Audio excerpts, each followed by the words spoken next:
7 साल पर भाई जी मेरी प्रॉब्लम ये है कि मैं अपने शरीर से शुरू से ही रोगी हूँ। पहले मेरी कमर में दर्द रहता था, बाद में मेरी टांगों में दर्द होने लगा। मेरी शादी को कम से कम 20 साल हो गए, 20-21 साल हो गए, और 13 साल से मैं अपने मायके बैठी हुई हूँ। मेरी 3 बेटियाँ हैं। तो मैंने परमात्मा को बहुत ढूंढना चाहा, लेकिन परमात्मा मुझे नहीं मिले। बहुत भक्ति भी की, लेकिन कुछ हासिल नहीं हुआ। फिर मैंने 2 साल पहले ज्ञान गंगा किताब पढ़ी थी, लेकिन मैंने पूरी नहीं पढ़ी थी। फिर उसके बाद मैंने ये लॉकडाउन में किताब पढ़ी, तो मुझे पता चला परमेश्वर कौन है और परमात्मा क्या है और परमात्मा का ज्ञान क्या है।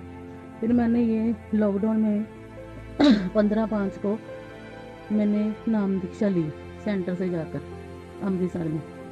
तो तब से मेरे को शरीर में रोग जो है और बढ़ गया, कम नहीं हुआ।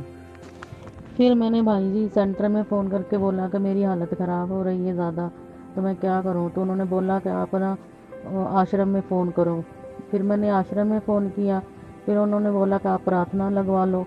फिर मैंने प्रार्थना लगवाई। फिर अगले दिन उन्होंने बोला कि 2 बजे के बाद फ़ोन करके पूछना।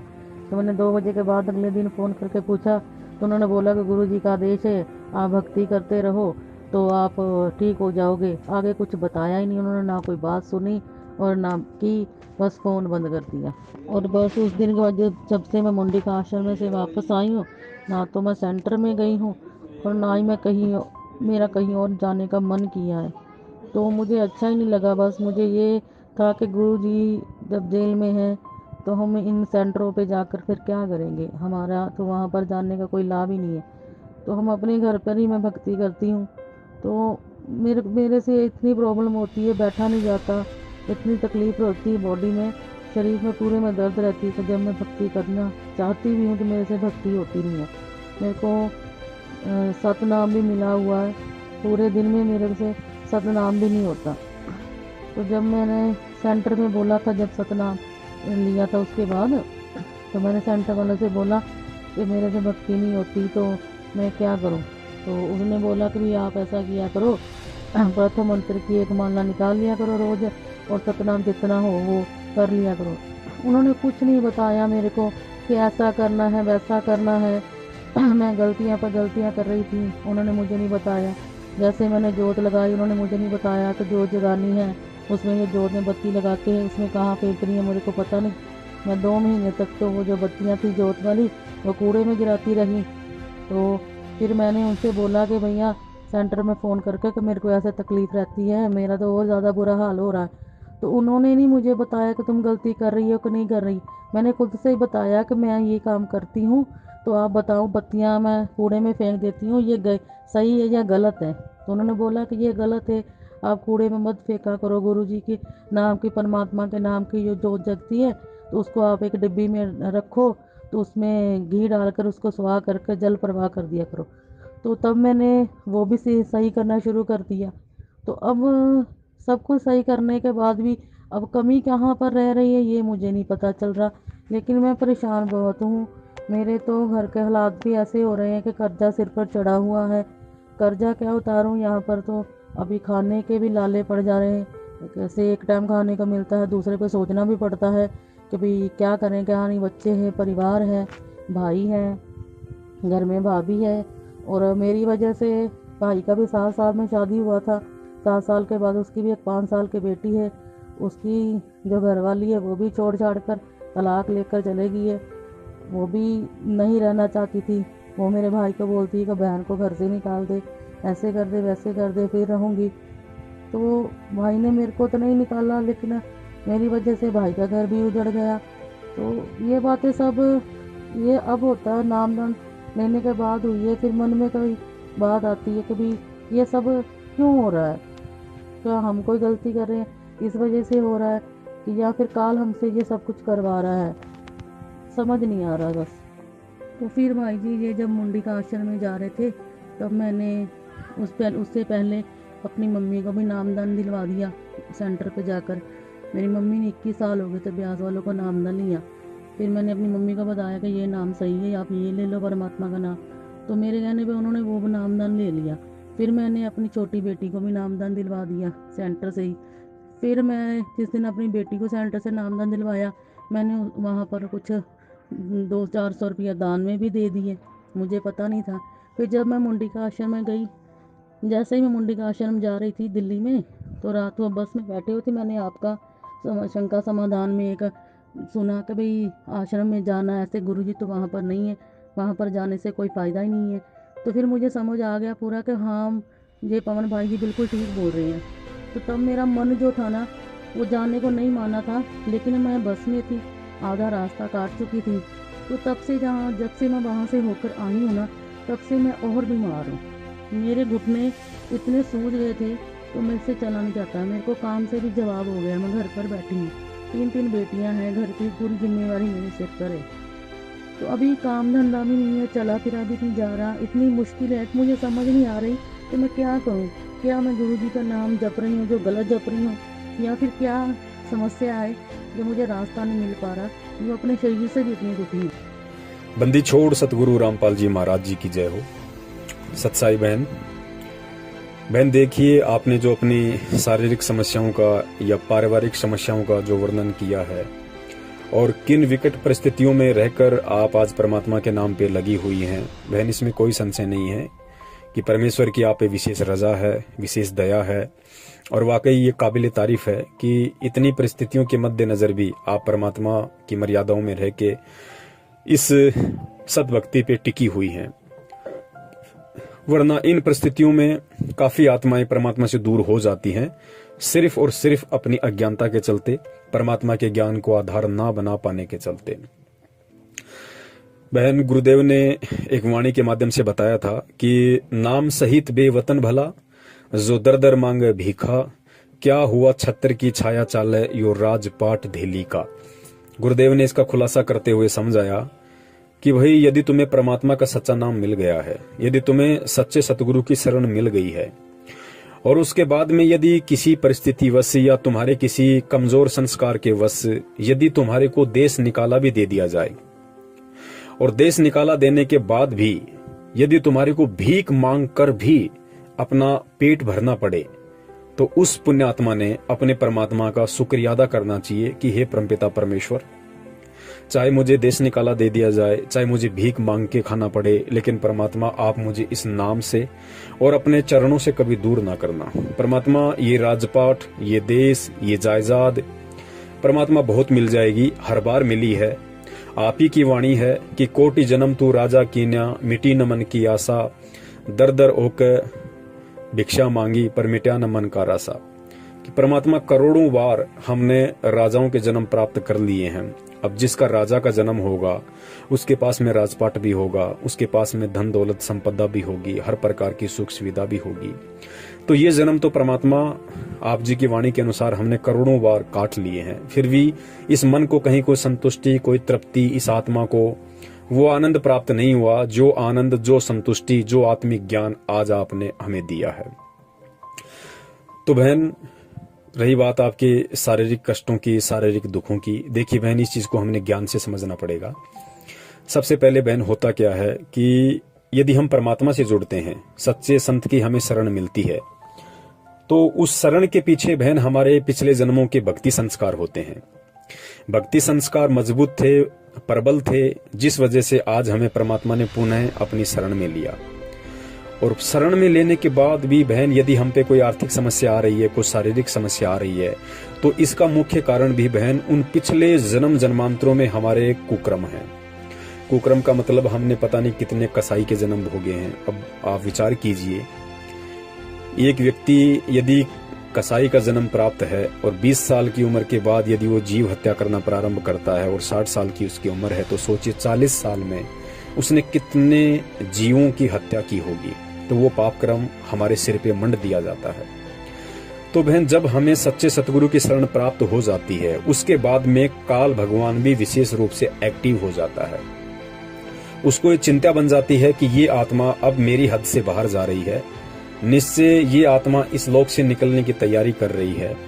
तो बहन, काल भगवान क्या करता है कि काल भगवान के पास में हमारे जन्म जन्मांतरों के संचित कर्म बैलेंस रूप में रखे हुए हैं। संचित कर्म गुरुजी ने बताया कि जब हमें एक मानव जन्म मिलता है तो एक मानव जन्म हमारे को कुछ पुण्य और कुछ पाप, हमारे ही कुछ पुण्य और कुछ पाप, उनका बैलेंस बना के एक मानव जन्म हमारे को दे दिया जाता है। लेकिन बाकी हमारे जो पुण्य और पाप होते हैं उनको काल अपने पास में बैलेंस रूप में रख लेता है और वो हमारे संचित कर्म कहलाते हैं। और बहन, वो हमारे संचित कर्म इस काल के पास में इतने जमा हैं।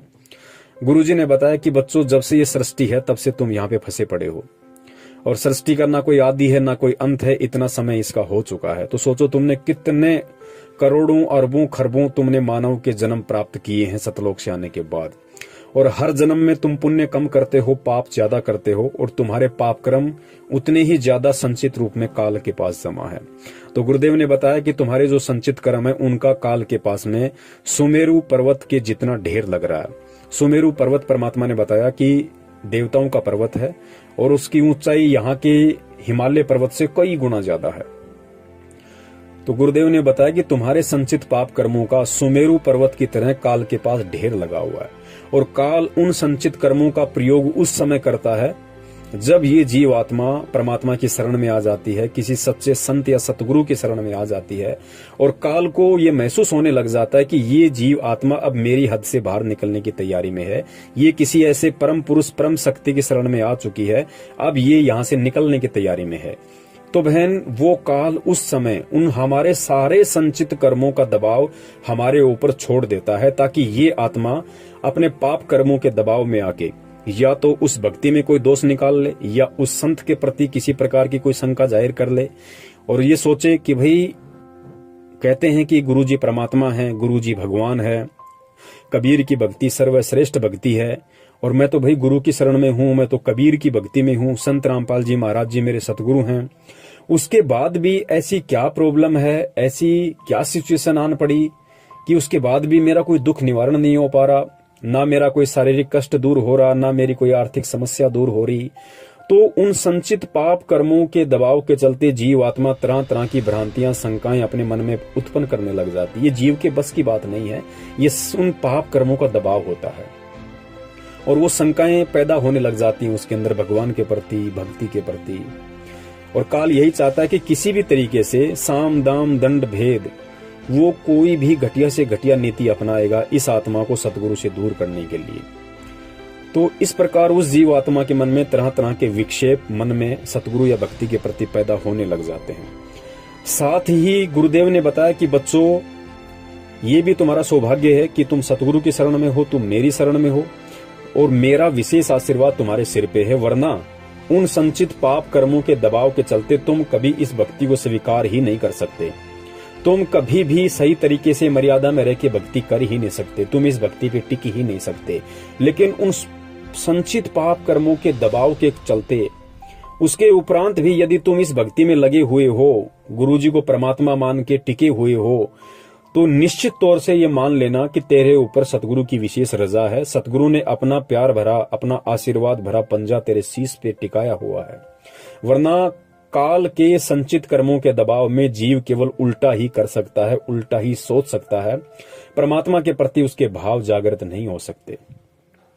तो बहन, जितना काल भगवान ने वर्तमान में हमारे ही कुकर्मों के चलते, हमारे ही बुरे कर्मों के चलते, हमारे ही संचित कर्मों का दबाव हम पे डाला हुआ है, तो ये भी निश्चित मान लेना, सत्य मान लेना कि परमात्मा की भी हमारे ऊपर उतनी मेहर है, उतनी ही दया है कि संचित पाप कर्मों के दबाव के चलते भी आज हम उनकी शरण में है, हम उनकी भक्ति कर पा रहे हैं।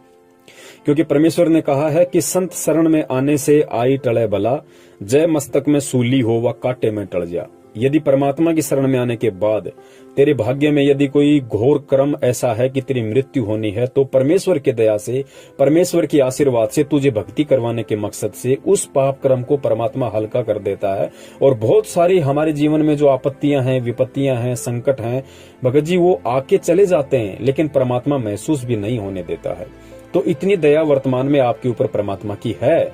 और दूसरी बात बहन, परमात्मा कहते हैं कि नाम सहित बेवतन भला, जो दर दर मांगे भीखा, क्या हुआ छत्र की छाया चाला यो राजपाट दिल्ली का। इसके अलावा परमेश्वर ने एक वाणी और कही है कि सुख के माथे पत्थर पड़ो जो नाम हृदय से जाए, और बलिहारी उस दुख पे जो पल पल नाम रटाए।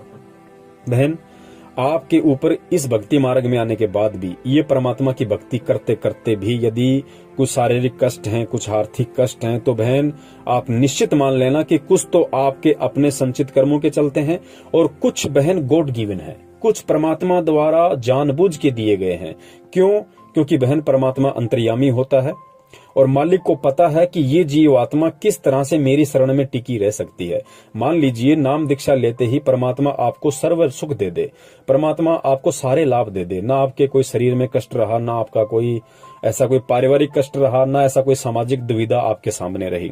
बहन क्या पता यदि ये सब कुछ परमात्मा नाम दीक्षा के साथ आपको महीने, 2 महीने, 3 महीने में सारे लाभ दे देते, तो बहन हम नहीं जान सकते इस बात को, लेकिन परमात्मा को पता है कि ये आत्मा सुख प्राप्त होते ही मेरी शरण में नहीं रह सकती, नहीं टिक सकती। यदि भक्ति भी ये करेगी तो इसके वो भाव, वो श्रद्धा, वो लगन मेरे प्रति नहीं रह सकती जो आज दुखों में इसकी है। क्योंकि परमेश्वर ने काफी बार बड़े अच्छे तरीके से इस बात को समझाया है कि इस जीव की एक सबसे बड़ी कमी है, जैसे ही इसको सुख होता है, जैसे ही इसको आराम होता है, सबसे पहले ये भगवान को भूलता है। और परमात्मा नहीं चाहता कि इस समय कलयुग की इस पिछली पीढ़ी में कोई भी जीव आत्मा एक बार उनके शरण में आने के बाद उनसे दूर हो। तो काल का सबसे बड़ा दाव है कि जैसे ही इस जीव को थोड़े बहुत कुछ सुख, कुछ आराम मिलता है, सबसे पहले भगवान को भूलता है। परमात्मा ने 650 साल पहले की एक घटना का जिक्र करते हुए बताया कि एक बार काशी के अंदर बहुत सारे लोग ऐसे थे जिनको कोढ़ लगा हुआ था। इतना भयंकर उनके अंदर से मवाद जो है त्वचा से गिरती थी, खाल से गिरती थी, मक्खियां भिन भिन आती थी। तो किसी ने बताया कि भाई ऐसे ऐसे कबीर जी हैं, बहुत पहुंचे हुए संत हैं, आप लोग उनकी शरण में जाओ, हो सकता है उनकी दया हो जाए तो आपका ये कोढ़ ठीक हो जाए। तो 5-10 कोढ़ी वहां गए, परमात्मा से प्रार्थना की, रोए वहां जाके कि हे परमात्मा हमारा दुख दूर करो, हमारे संकट का निवारण करो। तो परमात्मा ने कहा कि देखो भाई संकट का निवारण तो हो जाएगा, लेकिन तुम्हें भक्ति करनी पड़ेगी। बोले परमात्मा हम भक्ति करेंगे, बिल्कुल हम रात दिन आपकी भक्ति करेंगे, आपके अलावा हम कहीं नहीं जाएंगे, आप हमारे गुरु, आप हमारे भगवान। तो परमात्मा ने कहा भाई ठीक है, लेकिन ये बताओ तुम्हारे जैसे और कितने दुखी हैं, कितने कोढ़ी हैं काशी में। तो उन्होंने काफी नाम गिनाए, काफी संख्या बताई। परमात्मा 200-250 के आसपास बताते हैं। तो कबीर परमेश्वर जी ने कहा कि भाई ऐसा करो, तुम उन सबको ले आओ, सबको बुला लाओ। तो वो सबको बुला लाए और परमात्मा ने सबको आशीर्वाद दिया और परमात्मा ने सबको भक्ति दी, मंत्र दिए। तो गुरुजी ने बताया कि 90% आराम तो परमात्मा के आशीर्वाद मात्र से ही, यानी परमात्मा का नाम दीक्षा लेते ही उनको आराम मिल गया। और बोला बच्चों भक्ति करो, थोड़ा थोड़ा जब तुम भक्ति करोगे तो परमात्मा भक्ति से तुम्हें आराम देगा। तो फिर बाद में गुरुजी ने बताया कि जैसे महीना 2 महीना बीता, उनका वो कोढ़ ठीक हुआ, शरीर को आराम हुआ, वैसे ही वो तो बिल्कुल नहा धो के, नए कपड़े पहन के, बिल्कुल बटेऊ बन के सत्संग में आने लगे। और कुछ भगत कहते भाई भगत जी थोड़ा ये सेवा में थोड़ा सहयोग करो। तो वो कहने लगे क्यों, तू नहीं कर सकता, इस सेवा के लिए हम हैं। तो गुरुजी ने बताया कि वो बिल्कुल बटेऊ बन गए फिर, क्योंकि उनको आराम हो गया। तो फिर गुरुजी ने बताया कि इस जीव की एक बुरी आदत है, जैसे ही इसको आराम हो जाता है सबसे पहले काल भगवान को बुला देता है। तो बहन परमात्मा वर्तमान में नहीं चाहता कि वो किसी भी आत्मा जो एक बार उनके शरण में आ जाए, उनसे नाम उपदेश ले ले, उसके बाद में वो जीव आत्मा परमात्मा से दूर हो। परमात्मा चाहता है कि किसी भी तरीके से मैं इस जीव आत्मा को अपनी शरण में रखूं, इसको भक्ति दूं, और धीरे धीरे जब इसको ज्ञान हो जाएगा तो ये अपने आप फिर भक्ति मार्ग पे चलने लग जाएगी। तो बहन कुछ जो दुख हैं, जो परेशानियां हैं, वो गॉड गिवन है, सतगुरुदेव जी की तरफ से हैं, वो आपके भले के लिए हैं, आपके फायदे के लिए हैं।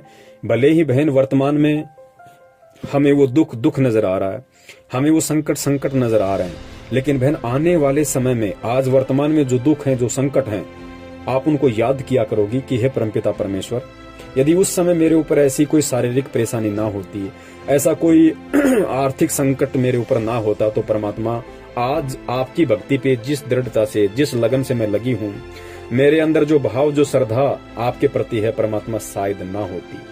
तो बहन कुछ समय का इंतजार करो और परमेश्वर पे आप जी विश्वास रखो। आपको भक्ति करवाने के लिए, आपको अपनी शरण में बनाए रखने के लिए जो समस्याएं आज आपके ऊपर हैं, क्या पता ये समस्याएं कितनी भयंकर थी और परमात्मा ने इस समस्याओं को हल्का कर रखा है। कम से कम आपको जीवन दान दे रखा है परमात्मा ने अपनी भक्ति करवाने के लिए। आपकी जीभ सुरक्षित है, आपका मुंह सुरक्षित है, आपका दिमाग संतुलन में है। कम से कम आप परमात्मा के नाम का दुख में या सुख में आप जाप कर रही हो, आप परमात्मा की आरती कर रही हो, आप परमात्मा से प्रार्थना कर रही हो, आप बार बार परमात्मा का मनन और चिंतन करती हैं। भले ही आप अपने दुख निवारण के लिए कर रही हैं, लेकिन चिंतन तो आप परमात्मा का कर रही हैं। तो बहन, यहाँ हमारे संस्कार बन रहे हैं, हमारे मजबूत भक्ति संस्कार बन रहे हैं, हमारे जो कर्म हैं बहन जी वो मजबूत हो रहे हैं। और एक समय ऐसा आ जाएगा बहन, परमेश्वर का वचन है, परमेश्वर ने कहा है कि जो इस ज्ञान पे, इस भक्ति पे दृढ़ता के साथ में लगा रहेगा, टिका रहेगा, आने वाले समय में परमात्मा उनकी कोठियां अलग छांट देंगे। अलग छांटने का मतलब परमेश्वर ने कहा कि आने वाले समय में यदि इस पृथ्वी पे कोई सुखी होगा तो केवल मेरे बच्चे होंगे और कोई सुखी नहीं होगा। तो बहन, ये गॉड गिवन है और जब परमात्मा चाहेगा उसी हिसाब से परमात्मा आपके दुख निवारण करेगा। लेकिन तब तक हमने भी इस ज्ञान को आधार बना के भक्ति मार्ग पे टिके रहना है, भक्ति मार्ग पे हमने लगे रहना है। कुछ बातें और हैं बहन, यदि ज्यादा ही इस तरह की आपके ऊपर परेशानियां हैं तो वैसे तो सब कुछ परमात्मा की देख रेख में है। परमात्मा का कैमरा ना कभी दिन में ऑफ होता है, ना कभी नाइट में ऑफ होता है, ना कभी उसकी लाइट जाती है। हम 24 घंटे उस परमात्मा की शरण में हैं, उसकी निगरानी में हैं। तो पहली बात तो हमें कुछ ऐसे घबराने की आवश्यकता नहीं है, क्योंकि बहन आज जिन परिस्थितियों से आप गुजर रही हो, शायद आपने लाखों जन्म इससे भी कई गुना ज्यादा विकट परिस्थितियों में गुजारे हैं, आप गुजार चुकी हो। तो ये थोड़ा सा ज्ञान से हमने अपने आप को धैर्य बंधाना पड़ेगा, अपने आप को थोड़ा संभालना पड़ेगा कि हे परमपिता परमेश्वर, पता नहीं कितने जीवन मैंने किन किन परिस्थितियों में मैंने गुजारे होंगे। मैंने वेश्या के भी जन्म गुजारे, मैंने कसाई के भी जन्म गुजारे, मैंने कोडी के भी जन्म गुजारे, मैंने अपंग के भी मैंने जन्म गुजारे, मैंने गरीबी में भी मैंने जन्म गुजारे। परमात्मा, इस समय कम से कम मैं इस हालत में तो हूं कि मुझे कम से कम आपने जब मुझे भजन दिया है तो भोजन की व्यवस्था भी आप कर रहे हो। सुख में दुख में मुझे जो मिल रहा है मैं उसको खा के परमात्मा आपकी शरण में हूं, ये मेरा सौभाग्य है। तो बहन, थोड़ा सा ज्ञान को आधार बना के और हमने इस भक्ति मार्ग पे लगे रहना है। देखिए, गुरुजी ने बताया कि मान लीजिए आपने स्वेटर पहन रखा है और फिर भी आपको सर्दी लग रही है, तो बहन उसमें स्वेटर का कोई दोष नहीं है, कहीं न कहीं सर्दी ज्यादा है। सर्दी ज्यादा है तो हमने ये नहीं सोचना चाहिए कि मैंने तो स्वेटर भी पहन रखा है फिर भी सर्दी से मेरा बचाव क्यों नहीं हो रहा, कहीं इस स्वेटर में तो कोई दिक्कत नहीं है, कहीं स्वेटर तो नकली नहीं है, क्यों ना मैं स्वेटर को निकाल के फेंक दूं। तो गुरुजी ने बताया कि बेटा, स्वेटर ने अपने स्तर का काम पूरा कर रखा है, बेटा सर्दी ही ज्यादा है, तेरे पाप कर्मों का दबाव ज्यादा है। परमात्मा की भक्ति ने, उस स्वेटर रूपी भक्ति ने अपना प्रोटेक्शन, अपना बचाव पूरा कर रखा है, लेकिन तेरे पाप कर्म ज्यादा है। तो गुरुदेव ने बताया उसका एक ही समाधान है कि हम और स्वेटर पहने। अगर उससे भी अगर ठंड नहीं रुक रही है, पाप कर्मों का दबाव ठंडा नहीं हो रहा है, तो हम कोई कंबल ओढ़ें, कोई रजाई ओढ़ें। और कंबल रजाई का मतलब यहाँ पे दो ही चीजों से है, एक तो ये कि हम परमात्मा का ज्योति या पाठ, और दूसरा होता है हम थोड़ा प्रयास करें परमात्मा की भक्ति में और अधिक दृढ़ता से लगने का। तो बहन, परमात्मा की भक्ति में आप दृढ़ता से लग सकती हैं, ये आपके हाथ में है। लेकिन आपकी जो आर्थिक समस्याएं हैं उनके अकॉर्डिंग आप ज्योति पाठ वगैरह का पैसा जमा नहीं करवा सकती। तो इसकी परमेश्वर ने एक विधि बताई है कि यदि ऐसी विशेष समस्याएं जब जीव आत्मा पे आ जाएं तो उसके लिए जीव आत्मा ने पाठ का संकल्प करना चाहिए। और वैसे भी गुरुदेव का विधान है कि चाहे कोई भी भगत हो, चाहे सुख में हो चाहे दुख में हो, साल में एक बार उसको पाठ का संकल्प अवश्य कराना चाहिए। और जहां तक संभव हो अपने सतगुरुदेव के हाथों में पाठ का पैसा भी देना चाहिए। यदि पैसे की व्यवस्था नहीं है तो संकल्प अवश्य कर लेना चाहिए और परमात्मा से ये प्रार्थना करनी चाहिए कि हे परमपिता परमेश्वर, आपके विधान के अनुसार मैंने ये फॉर्मेलिटी पूरी की है, परमात्मा मैंने आपको विधान को पूरा किया है, मैं आज आपके चरणों में ये आपकी दासी पाठ प्रकाश का संकल्प करती है। परमात्मा इस दासी की तरफ से इस पाठ प्रकाश को स्वीकार करें। और हे बंदी छोड़, मेरे पाप कर्मों का जो दबाव मेरे ऊपर है, परमात्मा अगर आप उचित समझें, यदि आपकी दया हो तो परमात्मा अपनी दासी को थोड़ी राहत प्रदान करें ताकि मैं थोड़ी सुखी होकर भक्ति कर सकूं, थोड़ा बिना किसी चिंता के मैं आपके नाम का सुमरण कर सकूं। और परमात्मा जैसे ही आप आश्रम में आ जाएंगे और तब तक आपके आशीर्वाद से यदि मेरे पास में पाठ का पैसा हुआ तो परमात्मा मैं किस्तों में या फिर डायरेक्टली मैं आपके हाथों में देने की पूरी कोशिश करूंगी। बहन साधु भूखा भाव का, धन का भूखा नाई, जो कोई धन का भूखा वो साधु भी नाई। परमात्मा केवल अपनी आत्मा के अंतर्मन के भाव देखता है। परमात्मा ये नहीं देखता कि इसने पैसा दिया या नहीं दिया। परमात्मा ये देखता है कि इसने किस भाव से ज्योति या पाठ का संकल्प किया है। बस परमात्मा केवल भाव देखता है, साधु भूखा भाव का। तो बहन, आप इस तरीके से परमेश्वर के ज्ञान को आधार बना के सारी चिंताओं को, सारी शंकाओं को दूर करके, क्योंकि बहन एक चीज अपने दिलो दिमाग में गांठ बांध के रख लेना कि बहन आपको जो भगवान मिला है, आपको जो भक्ति मिली है, आपको जो संत मिला है, आपको जो मंत्र मिले हैं, बहन जी ये पूरे संसार में और कहीं नहीं है। ये इनका कोई तोड़ नहीं है, इनका कोई भी काटने वाला नहीं है। ये सत्य हैं, शाश्वत हैं, आदि हैं, अनादि हैं। इनके अलावा ना दुनिया में कोई भक्ति है, ना मंत्र है, ना कोई शक्ति है, ना भगवान है, ना संत है। ये हमारा सौभाग्य है कि आज हमें परमात्मा धरती पे आया हुआ है और हमें मिला, परमात्मा ने हमें अपनी शरण में लिया। तो बहन आपने इस चीज को ज्ञान आधार से मजबूती के साथ में अपने साथ में रखना है और इस ज्ञान को आधार बना के और पल पल परमात्मा को अपने पास में समझ के, क्योंकि बहन कहीं न कहीं ज्ञान को ना सुन पाने के कारण, सत्संगों को आधार ना बना पाने के कारण हम सोचते हैं कि शायद मेरे ऊपर परमात्मा का पंजा नहीं है, शायद मेरे साथ में परमात्मा नहीं। ऐसा बात नहीं है बहन। संत रामपाल जी महाराज जी की शरण में आने के बाद जब तक कोई जीव आत्मा अपने परमात्मा के प्रति चिंतन करती है तो बहन ये निश्चित है कि परमात्मा उसके साथ में है, परमात्मा उससे दूर नहीं है। मान लीजिए आज आप इन परिस्थितियों में हैं और आपके अंदर तरह तरह की विक्षेप पैदा होते हैं कि भाई क्या करूं, भक्ति गलत है, भगवान गलत है, या क्या करूं, मेरे से कोई गलती हो गई। अगर आप ये सोच रही हैं अपने गुरु के प्रति, भक्ति के प्रति, तो कहीं न कहीं आप उस परमात्मा के बहुत नजदीक हैं, आप उस परमात्मा से दूर नहीं हैं। जिस दिन आप परमात्मा से दूर हो जाओगी, जिस दिन आप गुरु से दूर हो जाओगी, उस दिन तो आपके अंदर परमात्मा के प्रति ये सोचने वाले भाव पैदा ही नहीं होंगे। आप परमात्मा के प्रति सोचोगे ही नहीं, आपको मतलब ही नहीं रह जाएगा। काल आपको इतना प्रेरित कर देगा, इतना आपको भ्रमित कर देगा कि गुरु और ये भक्ति आपको जहर नजर आने लगेगी। लेकिन बहन यदि आप दुख में या सुख में परमात्मा का चिंतन कर रही हैं, आप उनका मनन कर रही हैं कि परमात्मा कहीं मेरी तो कोई गलती नहीं है, परमात्मा कहीं मेरी कोई मर्यादा तो खंडित नहीं हो गई है, हे गुरुदेव मुझे क्षमा करना मालिक यदि जाने अनजाने में ऐसी कोई गलती हो गई हो तो बहन कहीं ना कहीं आप अपने मन में ये निश्चय बना के रखना कि आप पे परमात्मा की रजा है, आप पे परमात्मा की मेहर है। क्योंकि जब तक आप अपने गुरु का, अपने परमात्मा का, इस भक्ति का आप चिंतन करती हैं, मनन करती हैं, तो समझिए कि परमात्मा आपकी हृदय रूपी गुफा में बैठा हुआ है, परमात्मा आपसे दूर नहीं है। और जाने अनजाने में आपने जिन कुपात्रों को, जिन लोगों को आपने जो भी दान पैसा दे दिया, जो भी पाठ का, ज्योति का, दान का, कुछ भी आपने दे दिया, आप उनको भूल जाइएगा। उनका दोष उन लोगों को है जो लोग अपने स्वार्थों में लिप्त होकर आप जैसी भोली आत्माओं को मूर्ख बना रहे हैं, गुरु की आड़ में लोगों को ठग रहे हैं। लेकिन आगे से हमने ध्यान रखना है, किसी भी व्यक्ति को हमने किसी भी प्रकार का ज्योति पाठ या दान का पैसा नहीं देना है, क्योंकि ज्योति पाठ और दान का पैसा लेने का अधिकारी केवल सतगुरु है। क्योंकि सतगुरु सुपात्र होता है और सुपात्र को दिया हुआ दान धर्म ही फलता है, कुपात्र को दिया हुआ नहीं फलता है। तो बहन आगे से आप ध्यान रखिए और परमात्मा पे विश्वास करके कि आज नहीं तो कल, क्योंकि मालिक की वाणी है कि राम नाम रटते रहो जब तक घट में प्राण, कभू तो दीन दयाल के भिनक पड़ेगी कान। कि ये परमात्मा मैं आपकी भक्ति पे लगी हुई हूँ, जैसी भी मेरे श्रद्धा भाव है, जैसी भी मेरी औकात है, और परमात्मा मुझे विश्वास है कि आज नहीं तो कल मेरी बात, मेरा दुख, मेरा दर्द आपके कानों में अवश्य पड़ेगा।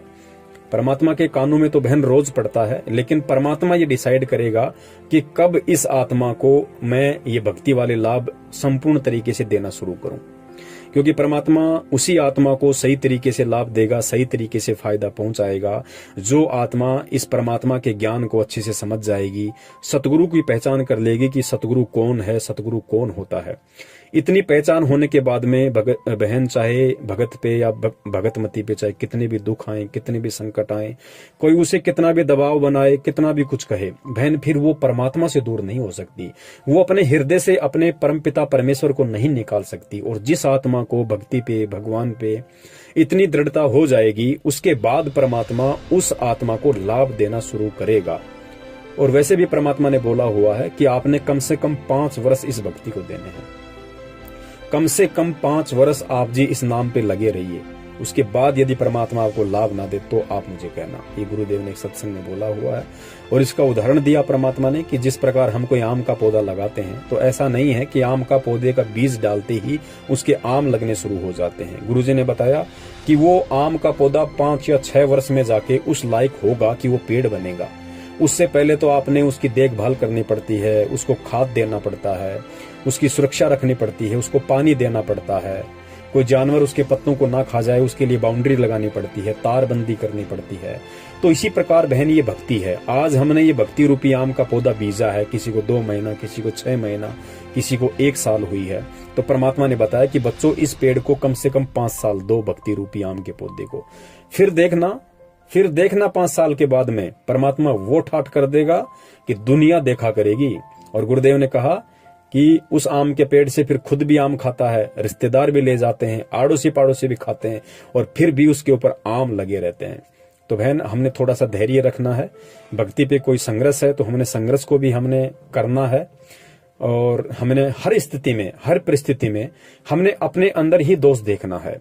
हमने अपने आप को ही कोसना है कि परमात्मा कमी कहीं ना कहीं मेरी है, मेरे ही पाप कर्मों का दबाव है, मेरे ही ऐसे जन्म जन्मांतरों के कुकर्म है परमात्मा, जिनका दबाव आज मेरे ऊपर आपकी शरण में आने के बाद भी पड़ा हुआ है। और परमात्मा आपने तो प्रोटेक्शन पूरा कर रखा है। क्योंकि बहन गुरुदेव ने बताया कि भाई जब ही सतनाम हृदय धर्यो भयो पाप को नाश, और जैसे चिनगारी अग्नि की पड़े पुरानी घास। तो एक भगत ने दास से कहा कि भगत जी मैं बहुत दुखी हूं, मैं बहुत परेशान हूं और मुझे सतनाम भी मिल गया। और परमात्मा की वाणी तो कह रही है कि जैसे ही सतनाम हृदय धर्यो भयो पाप को नाश, कि जिस दिन आप सतनाम ले लेते हो उसी दिन परमात्मा आपके सारे पाप कर्मों का सत्यानाश कर देता है। तो भगत जी मुझे तो सतनाम लिए हुए 6 महीने हो गए, फिर मेरे पाप कर्मों का नाश क्यों नहीं हो रहा, मेरे ऊपर दुख क्यों आ रहे हैं। तो सतगुरुदेव जी के ज्ञान आधार से दास ने उसको समझाया कि भगत जी कहीं न कहीं हमारे अंदर ज्ञान की कमी है। परमात्मा की वाणी क्या कह रही है हमने उस चीज को समझना है। परमात्मा की वाणी कहती है कि जब ही सतनाम हृदय धर्यो, कि हे जीवात्मा जिस दिन तू उस परम पिता परमेश्वर से उसके सतनाम को अपने अंतःकरण में धारण कर लेती है, तू नाम ले लेती है, तो भयो पाप को नाश, उसी दिन से तुम्हारे पाप कर्मों का नाश होना शुरू हो जाता है। कैसे? जैसे चिनगारी अग्नि की परी पुराने घास। जिस प्रकार कोई घास का ढेर है और जैसे ही हम उसको माचिस लगाएंगे, तिल्ली लगाएंगे, तो वो उसको जलाना शुरू कर देती है, और कुछ ही दिनों में या कुछ ही समय में वो पूरे के पूरे घास के ढेर को जला के राख कर देती है। और जब हवा चलती है तो राख का भी पता नहीं चलता कहाँ चली गई, मतलब बिल्कुल मैदान क्लियर हो जाता है। तो दास ने कहा कि भाई गुरुजी के ज्ञान आधार से हमने इस चीज को समझना पड़ेगा। देखो सतनाम धारण करते ही सतनाम अपना काम शुरू कर देता है। जिस प्रकार माचिस की तिल्ली घास को लगाते ही वो उसको जलाना शुरू कर देती है, उनमें कोई कमी नहीं है, उन्होंने अपना काम शुरू कर दिया। सतनाम ने पाप कर्मों को जलाना शुरू कर दिया लेते ही। लेकिन भगत जी ये भी तो देखो कि मान लीजिए एक कहीं तो घास का ढेर 1 किलो है और किसी जगह घास का ढेर 5 टन है। तो भगत जी अगर आप 1 किलो घास के ढेर को, सूखे घास के ढेर को जो खाली 1 किलो है, यदि आप उसको अग्नि लगाओगे तो हो सकता है भगत जी उस 1 किलो के घास को वो 5 मिनट में सवा कर देगी। और यदि 5 टन घास कहीं रखा हुआ है और यदि उसको माचिस लगाओगे तो माचिस ने तो ठीक वैसा ही काम किया जैसे 1 किलो के घास के ऊपर किया। लेकिन भगत जी आप उस क्वांटिटी को देखो, कहाँ 1 किलो और कहाँ 5 टन। अगर 1 किलो को भस्म करने में 5 मिनट लग रही है तो 5 टन को भस्म करने में कितना समय लगेगा। तब उस भगत के समय में आया कि भाई हाँ बात बिल्कुल सही है भगत जी। और परमेश्वर की दया से अब हमें समझ में आया कि जीव आत्मा के, जिस भगत आत्मा के जितने संचित पाप कर्म होते हैं, जितने पाप कर्म होते हैं, उसी हिसाब से सतनाम उसके ऊपर काम करेगा। जिसके थोड़े पाप कर्म है उसको परमात्मा जल्दी राहत देते हैं, और जिसके ज्यादा पाप कर्म है फिर उसको धीरे धीरे राहत मिलती है, लेकिन राहत अवश्य मिलेगी। जिस प्रकार गुरुजी ने बताया कि एक व्यक्ति को सामान्य खांसी जुकाम बुखार है, हो सकता है वो 4 दिन की टेबलेट में 5 दिन की खुराक में ठीक हो जाए, और एक व्यक्ति को कैंसर जैसा भयंकर रोग है तो उसको 5 साल भी लग सकती हैं। तो बहन हर स्थिति में हमने परमात्मा के ज्ञान को आधार बना के भक्ति मार्ग पे चलना है, तभी हम सफल हो पाएंगे और तभी हम सतगुरु के दिल में हम जगह बना पाएंगे। तो बहन परमात्मा की आप पे दया है, आप पे विशेष रजा है। जाने अनजाने में हमारे से लाखों गलतियां होती हैं, और अनजाने में यदि हमसे गलती हुई है तो उसके लिए परमात्मा क्षमा करते हैं, और जानबूझ के हम गलती ना करें इसका बहन हमें ध्यान रखना है। फिर भी यदि कोई छोटी मोटी गलती या त्रुटि हो जाती है तो बहन हम परमात्मा को अंतर्यामी मान के, क्योंकि परमेश्वर अंतर्यामी होते हैं, और हम रोज संध्या आरती में पढ़ते हैं कि अंतर्यामी एक आप आत्म के आधार, जो तुम छोड़ो हाथ तुम कौन उतार पार। तो बहन जी हमने परमात्मा को अंतर्यामी मानते हुए हर पल हर क्षण हमारे पाप कर्मों की समायाचना करती रहनी चाहिए कि परमात्मा आगे भी भक्ति आप ही करवाओगे, और पीछे के जो पाप कर्म है परमात्मा उनसे भी निपटारा आप ही करवाओगे। और कहते हैं घट ही में गंगा, घट ही में गंगा, घट ही में है जगदीश सतगुरु तारेंगे। परमात्मा हमारे घर में है, हमारे घट में है, हमारे पास में है, परमात्मा से ही हमारा भला होना है। तो हमने हमारे परमेश्वर को अपने घर पे देखना है, अपने घट में देखना है। ना परमात्मा किसी नामदान केंद्र पे है, ना परमात्मा किसी मंदिर में है, ना परमात्मा कहीं और है। यदि विश्वास है कि मोकू कहाँ ढूंढे रे बंदे, मैं तो तेरे पास में, और कहते हैं कहे कबीर सुनो भाई साधो, मैं तो हूँ विश्वास में। बहन यदि भक्ति और भगवान पे विश्वास है तो परमात्मा आपके पास में है, अन्यत्र कहीं परमात्मा नहीं है।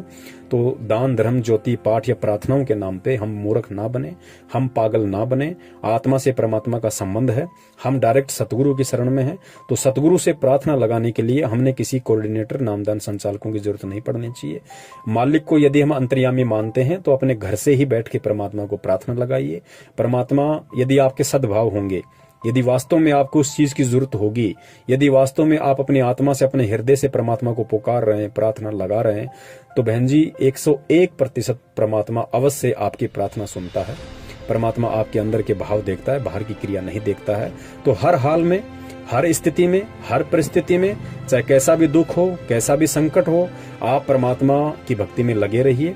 आज नहीं तो कल बहन जी परमात्मा जरूर हमारी संभाल करेगा, जरूर हमारे उन विघ्नों का, उन पाप कर्मों का नाश करेगा जो पल पल परमात्मा की आंखों के सामने है।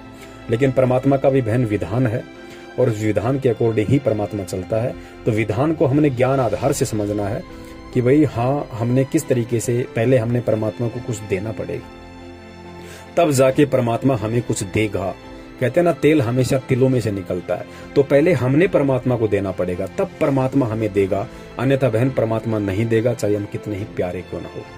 परमात्मा ने महाभारत का एक छोटा सा किस्सा बताया कि जब पांडवों को वनवास मिला हुआ था, जो दुर्वासा ऋषि समेत कुछ साधुओं को दुर्योधन ने पांडवों को श्राप देने के लिए जंगल में भेज दिया। और दुर्वासा ऋषि ने उनसे जाके कहा कि भाई भूख लगी है और आप हमें हमारे भोजन की जो है व्यवस्था करो। और कुछ शर्तें रख दी कि आज ही आम का पौधा लगा हो, आज ही उसके आम लगा हो, वो हमें वो फल चाहिए खाने में, आज ही आपने चावल बोए हो, धान बोई है, आज ही उसकी कटाई करो और उस धान का हमें चावल खिलाओ, बना के खीर खिलाओ। कुछ ऐसी शर्तें उन्होंने रख दी। और शाम के टाइम पे वो गए। अब पांडवों का एक रूल था, गुरुजी ने बताया कि द्रौपदी को सूर्य भगवान की तरफ से एक ऐसा पात्र मिला हुआ था कि वो चाहे जब तक वो खाना नहीं खाए तब तक वो पूरी दुनिया को खाना खिला सकती थी। लेकिन दुर्वासा ऋषि के जाने से पहले पहले सभी पांडवों ने और द्रौपदी ने खाना खा लिया था। उसके बाद में जब दुर्वासा गया और इस तरह की डिमांड की, तो पांडवों ने ये सोच लिया कि भाई ये दुर्योधन का सिखाया हुआ आया है और ये हमें श्राप देने आया है। तो पांडवों ने द्रौपदी से प्रार्थना की कि द्रौपदी आज हमारी इज्जत आपके हाथ में है, वरना आज हमारे को दुर्वासा ऋषि श्राप देगा।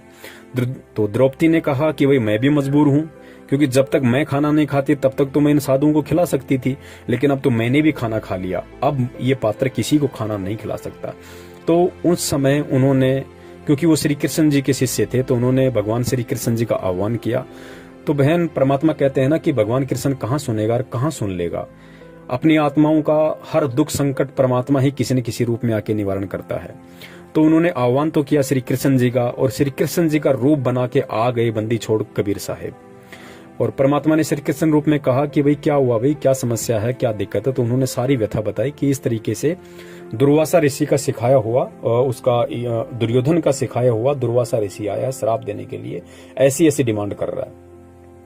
तो बहन ध्यान देना अब यहाँ पे। तो कबीर परमेश्वर ने श्री कृष्ण रूप में कहा कि द्रौपदी पहले मुझे कुछ खिलाओ, पहले मुझे कुछ अन्न आहार कराओ, तब मैं उन साधु संतों की भूख को शांत करूंगा।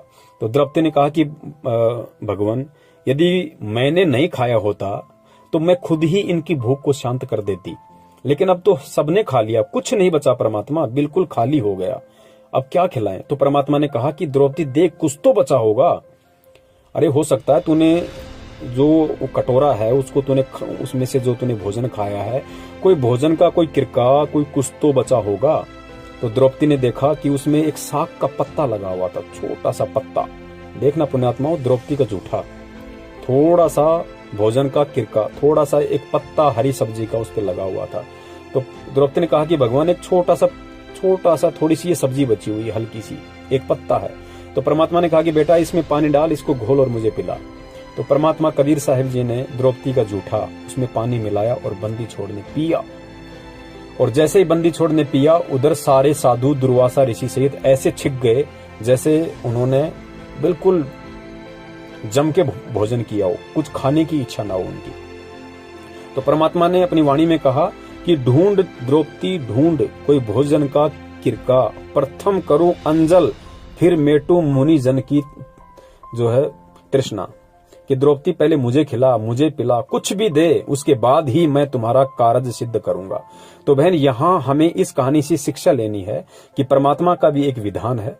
जब तक हम परमात्मा को नहीं देंगे तब तक बहन परमात्मा हमें नहीं देगा, चाहे हम कितने मंत्र जाप कर लें, हम कितनी भक्ति कर लें।